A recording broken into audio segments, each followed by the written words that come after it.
வணக்கம் மக்களே. ஹாய் மக்களே, வணக்கம். என்ன சொல்றதுன்னே தெரியல, செம்ம டென்ஷனா இருக்கு. எனக்கே ஒரு டென்ஷனா இருக்குன்னா நம்ம தாவேக தலைவர் சிஎம் ஆக போறாரு. இவங்களுக்கு எவ்வளோ டென்ஷன் இருக்கும். மக்களால் தேர்ந்தெடுக்கப்பட்ட தலைவர் அவரா ஒன்றும் தேர்ந்தெடுக்கல, அவரா ஒன்றும் வரல. மக்களுக்காக நல்லது செய்யணும்னு சொல்லிட்டு வந்திருக்காரு. ஸோ இப்போ அவரை பதவியேற்க விடாமல் சும்மா இன்னமும் பிஜேபி டார்ச்சர் பண்ணிட்டு இருக்காங்க. ஸோ ஆளுநர் வழியை வச்சு இன்னமும் மெஜாரிட்டி நிறுவீங்க 108 தான் வச்சுருக்கீங்க, 118 சீட்டு வேணும் அப்படின்ற மாதிரி ரொம்ப டார்ச்சர் பண்ணிட்டு இருக்காங்க.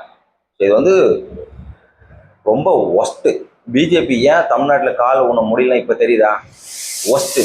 தமிழ்நாட்டுக்கு எப்பவுமே அவங்க துரோகம் தான் பண்ணிட்டு இருக்காங்க.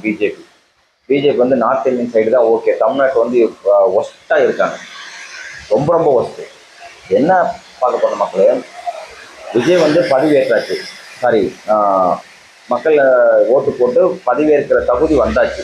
ஸோ அதனால் போயிட்டு எனக்கு பதவி கொடுங்க அப்படின்றத மாதிரி கேட்க தயாராகிட்டாரு. அதையும் மீறி இன்னமும் முட்டுக்கட்டை போட்டிருக்காரு ஆளுநர். இல்லை, நாங்கள் 108 சீட்டு தான் நீங்கள் நேற்று 108 சீட்டு தான் வச்சுருக்கீங்க, 118 சீட்டு எனக்கு வேணும்.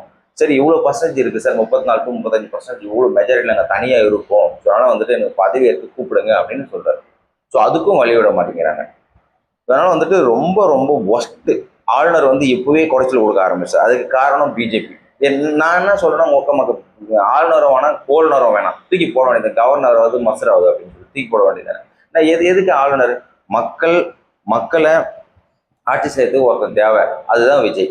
ஸோ மக்களை ஆட்சி செய்யறதுக்கு ஒரு சிஎம் தேவை, ஒரு கேப்டன் தேவை, ஒரு ஸ்டேட்டுக்கு ஒரு கேப்டன் தேவை, ஒரு நாட்டுக்கு ஒரு கேப்டன் தேவைன்னா மோடி இருக்காரு.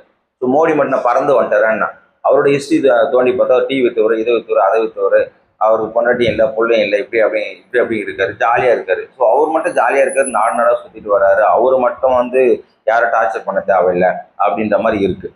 ஸோ ஒரு காரணம் காங்கிரஸ் ஸ்ட்ராங்காக இருந்தால் பிஜேபி வந்திருக்காரு. பிஜேபி ஸ்ட்ராங் ஆகிட்டாங்க, பிடிக்க முடியல அவங்கள காங்கிரஸால். ஸோ காங்கிரஸில் இன்னமும் ஒற்றுமை இல்லை. ஸோ அது அப்புறப்பட்ட பிரச்சனை. இப்போ நம்ம தமிழ்நாட்டுக்கு வருவோம். எதுக்குன்னா, விஜய் பதவியேற்க கூடாது, பிஜேபி கிட்ட தான் நீ வரணும். அது போக நேற்று போயிட்டு இவ்வளோ சீட் இருக்கு எங்ககிட்ட, நாங்கள் பதவியேற்கிறோம் அப்படின்னு சொல்லிட்டு சொல்லியாச்சு.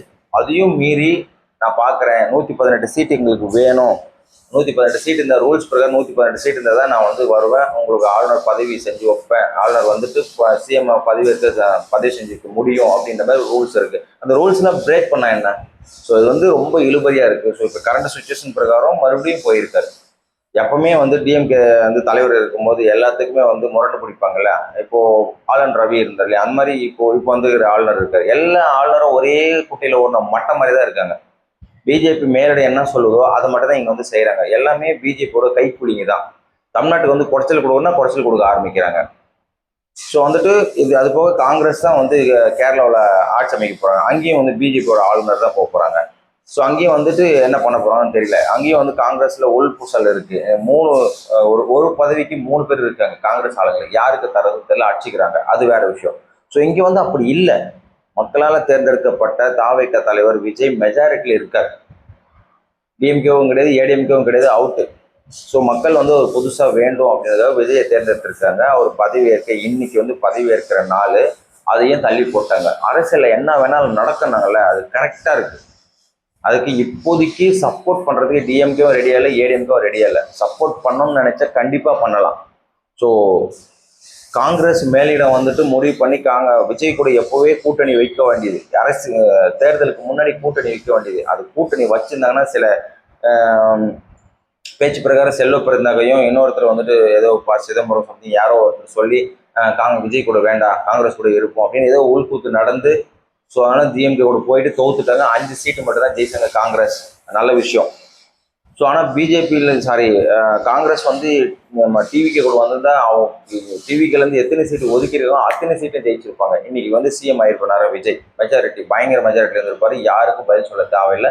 ஏன்னா காங்கிரஸ் சப்போர்ட் ராகுல் காந்தி அப்போவே சப்போர்ட் பண்ணிட்டார். கரூர் பிரச்சனையிலேயே ஃபோன் பண்ணி விஜய்க்கு சப்போர்ட் பண்ண ஒரு ஆள். அவர் யங்ஸ்டர் மாதிரியே யோசிக்கிறார். விஜய்க்கும்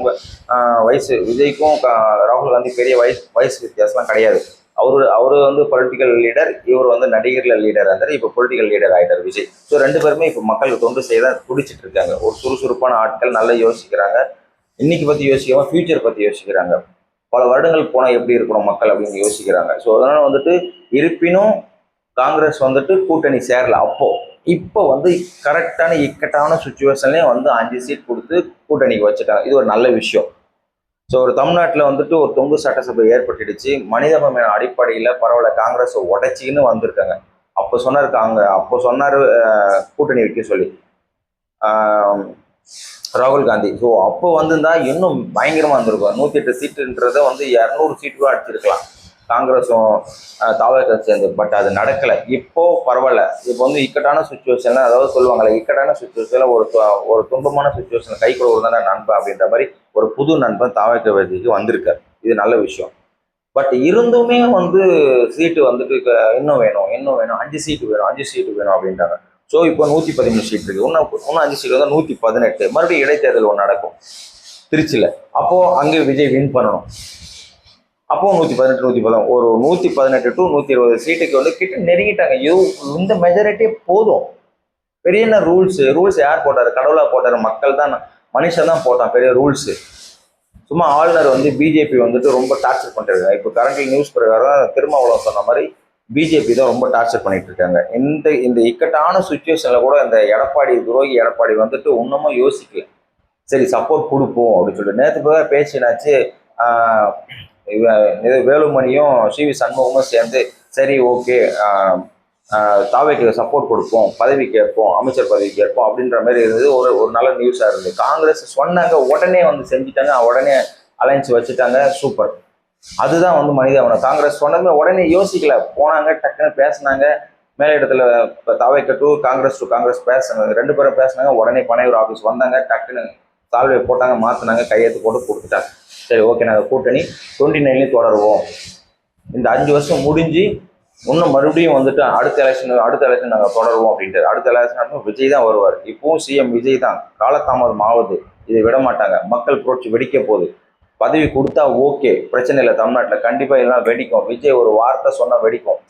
மக்கள் ரெடியாக இருக்கும். வெறுப்பில் இருக்காங்க என்னமோ.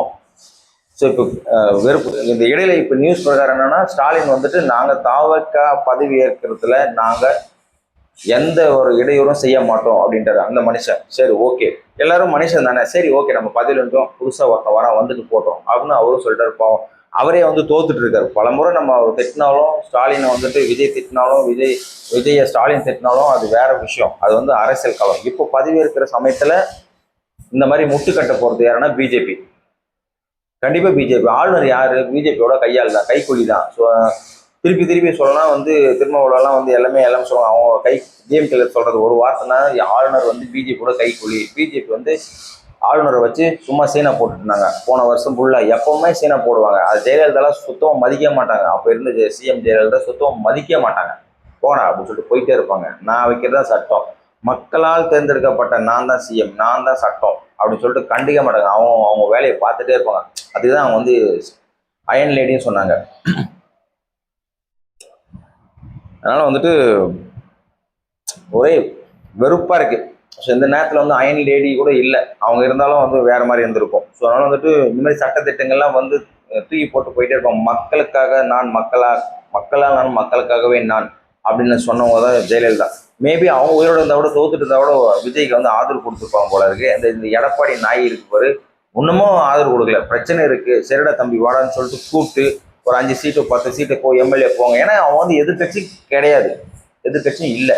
எதிர்கட்சி வந்து டிஎம்கே தான். சரி ஓகே, அவங்ககிட்ட எதிர்கட்சி இருக்கு, இவங்ககிட்ட எதிர்கட்சி இல்லை. சும்மா தான் உட்காந்துருக்கணும் பெஞ்சில் சீட்டை தட்டி நிறுவனம் என்ன பண்ணி உட்காந்து வேடிக்கை பார்த்துருக்க வேண்டியதான், எல்லாம் மொபைலை பார்த்துருக்க வேண்டியதான். சட்டசபையில் ஒரு ஆணி புடுங்க போகிறது கிடையாது. எது வந்தாலும் விஜய் தான் சிஎம். விஜய் கிட்ட தான் நீங்கள் பணம்லாம் வாங்கி அவங்க ஒரு தொகுதியில் செய்யணும். செய்கிறாங்களோ செய்யலையோ விஜய் கண்டிப்பாக செய்வார். ஏன்னா அவர் சொல்லியிருக்காரு, நான் மக்களுக்கு நல்லது பண்ண தான் வரேன், யாரையும் ஒதுக்கி வச்சு செய்ய மாட்டார். அடுத்த 5 ஆண்டு 234 ஜெயிக்கிறது நிச்சயம். இப்போ சொல்கிறேன் பாருங்க, இன்னும் 5 வருஷத்துக்கு அப்புறம் எலெக்ஷன் வச்சா 234 விஜய் செம்ம மெஜாரிட்டி. டிஎம்கே ஏடிஎம் காலி ஃபிளாட்டு. மேபி இப்படியே போனால் ஏடிஎம்க்கு அழிஞ்சு போயிடும். டிஎம்கேவாவது கொஞ்சம் சப்போர்ட் இருக்கு.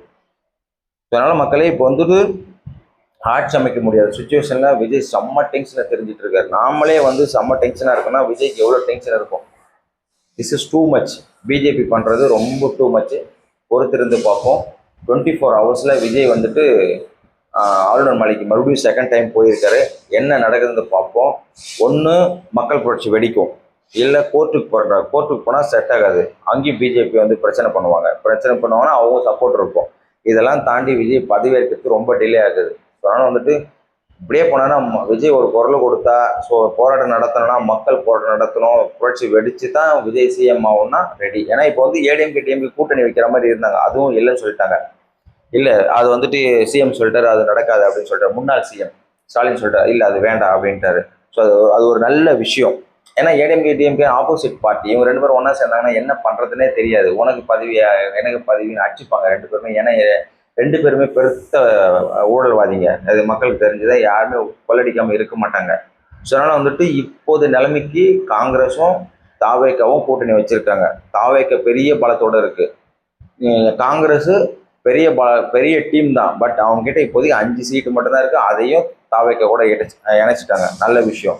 ஸோ இது வந்து போதுமான அளவுக்கு இருக்குது. 113 சீட் வந்துருச்சு, இன்னும் 5 சீட்டு தான், அதை நான் நிரூபிக்கிறேன் அப்படின்னு சொல்கிறார் விஜய். அதுக்கு ஓகே பண்ணி இன்றைக்கி நேரம் பதவி பிரமாணம் செஞ்சு வச்சிருக்கணும். அதுதான் மனிதாபிமானம். அதை செய்யாமல் இன்னும் இழுத்துன்னு இருக்காங்க பிஜேபி சப்போர்ட் பண்ணி. பிஜேபி சொல்லிட்டு குறுக்கு வழியில் தான் போகிறாங்க. ஏன் நீ நின்று ஆளை நிப்பாட்டினா மொத்தமாக தோத்துட்டாங்களா இல்லையா? ஒரு சீட்டு கூட வரல, ஒரே ஒரு சீட்டு வந்துச்சு, ஏன்னா நீலகிரி. அதுவும் ஐயோ பாவம்னு சொல்லிட்டு ஏதோ போட்டாங்களே நீலகிரி மக்கள். பிஜேபி கூட என்ன பிரயோஜனம்? தமிழ்நாட்டில் தாவேக்கா இல்லை டிஎம்கே ஏடிஎம்கே 3 பேருக்கு தான் போடணும். பிஜேபி கூட என்ன பிரயோஜனம்? ஒன்று சூரியன் போட்டுக்கலாம், இல்லைன்னா தாவேக்கா விசில் போட்டுக்கலாம், ரெட்டலையாவது போட்டுக்கலாம். அதுவும் ரெட்டலை போட்டாலும் வேஸ்ட், அவங்க பிஜேபி கூட்டணி தான். ஸ்ட்ரெயிட்டாக நான் பிஜேபியிலே எல்லாம் குத்தி ஜெயிக்க வச்சிருக்காங்கன்னா ஒஸ்ட் பீப்புள். ஊட்டி சைடு கொடைக்கானல் சைடும் அப்படியே மலையிலே கறந்து சாவுங்க. ஒரு இங்கே நடக்கிற வளர்ச்சி கூட அங்கே ஒன்றும் நடக்காது, வெறும் மலை பிரதேசம் தான் இருக்கும். அந்த எம்எல்ஏ என்ன கிளிக்கிறாரோ கிளிக்கிட்டோம், ஆப்போசிட் மூவும் கிடையாது. விஜய் நினைச்சாதான் அந்த சைடு டெவலப் ஆகும், இல்லை ஆகாது. ஸோ வந்து மக்கள் தீர்ப்பு எப்படி இருக்கோ அப்படி தான் அரசாங்கமும் செயல்படும். நீ எனக்கு முதலமைச்சர் சப்போர்ட் பண்ணாதான் முதலமைச்சர் வாரி கொடுத்து செயல்படுவார். ஸோ அவனும் மனுஷன் தானே, யோசிப்பான் நமக்கு யார் சப்போர்ட் பண்ணால் அவங்க தான் ஃபஸ்ட்டு செய்யணும்னு சொல்லிட்டு. நல்ல விஷயம். அதையும் தாண்டி கண்டிப்பாக விஜய் பண்ணுவார். எல்லாமே அவருக்கு ஒரே மக்கள் தான், தமிழ்நாட்டு மக்கள் தான். ஸோ மக்களே என்ன பேசுறதுன்னே தெரியல, வெறுப்பாக இருக்குது. எனக்கே அந்த வெறுப்பு இருக்குன்னா மக்களுக்கு அந்த வெறுப்பு இருக்குது. இன்னுமாடா விஜய் சிஎம் ஆகலன்னு சொல்லிட்டு இறங்காத மனம் கூட இறங்கும். பார்க்க போனால் டிஎம்கேவே சப்போர்ட் பண்ண ஆரம்பிச்சிடும் பாருங்க. ஒரு 5 சீட் கொடுத்து சரி ஓகே நீ போட அப்படின்னு சொல்லிட்டு. அப்போ அது மாதிரி நடந்துச்சுன்னா கூட விஜய் ஃப்ளாட், ஏடிஎம்கே ஃப்ளாட்டு மொத்தம் காலி பண்ணிடணும். ஏடிஎம்கே ஒரு 5 சீட் கொடுத்து சப்போர்ட் பண்ணல. எடப்பாடி நாய் தூக்கி போய் புதுச்சேரியில் வைக்கிறாங்க. எம்எல்ஏல நான் கடிச்சு திண்டு போகிறாங்க. எம்எல்ஏவை சொகுசு பங்களாக்கு போகிறாங்க. கேட்டால் வெயிலாக இருக்குங்க தமிழ்நாட்டில். வெயிலாக இருக்குன்னா இங்கே எம்எல்ஏ புதுச்சேரியில் போய் எம்எல்ஏ வந்து பிடுங்க போகிறீங்க ஏடிஎம்கே எம்எல்ஏலாம். உடனே ஒருத்தர் பிரச்சனை மாட்டி தவிச்சிட்டு இருக்கான், சீட்டு இல்லை, சரி வாங்க நான் சப்போர்ட் பண்ண கூப்பிட்டேன். அது மனிதமான விஷயம், அது நல்ல விஷயம், மக்களுக்கு தொண்டு பண்ணுற விஷயம், மக்கள் தொண்டு செய்யலாம். ஏன் துரோகின்னு சொன்னாங்க இல்லையா எடப்பாடி, அது கண்டிப்பாக துரோகி தான். ரொம்ப வெறுப்பாக இருக்க மக்களே, பொறுத்திருந்து பார்ப்போம். விஜய் வந்துட்டு ஆளுநர் மலைக்கு போய் ரொம்ப பொறுமையான ஆடு, எல்லா பிரச்சனைக்கும் பொறுமையாக இருந்து கட்சி ஆரம்பிச்சிருந்து இப்போ ஜெயிச்சு மெஜாரிட்டியும் விஜயோட பொறுமை தான் வெற்றிக்கு காரணமாக அமைஞ்சிருக்கு. அவர் ஃபஸ்ட்டே கோவப்பட்டு இருந்தாருன்னா எப்போ ரணகலமாயிருக்கும் தமிழ்நாடு. ஸோ கோவப்படல, இன்னமும் கோவப்படாமல் அமைதியாக போயிட்டு இருக்காரு. நல்ல விஷயம், ஒரு நல்ல சிஎம் கிடைச்சிருக்காரு. தக்க வைப்போம், கடவுள் இருக்காரு, காப்பாற்றுவார். இவ்வளோ தூரம் தூக்கின்னு வந்தார். பதவி வைக்கிறதுக்கு கடவுள் பக்கபலமாக இருக்கும், மக்கள் பக்கபலமாக இருக்கும்போது அதுக்கு மேலே கடவுள் ஒருத்தர் இருக்காரு. கண்டிப்பாக நடக்கும். Wait and see. அவர் சிஎம் ஆகிறது கன்ஃபார்ம். பொறுத்திருந்து பார்ப்போம், வெற்றி நிச்சயம்.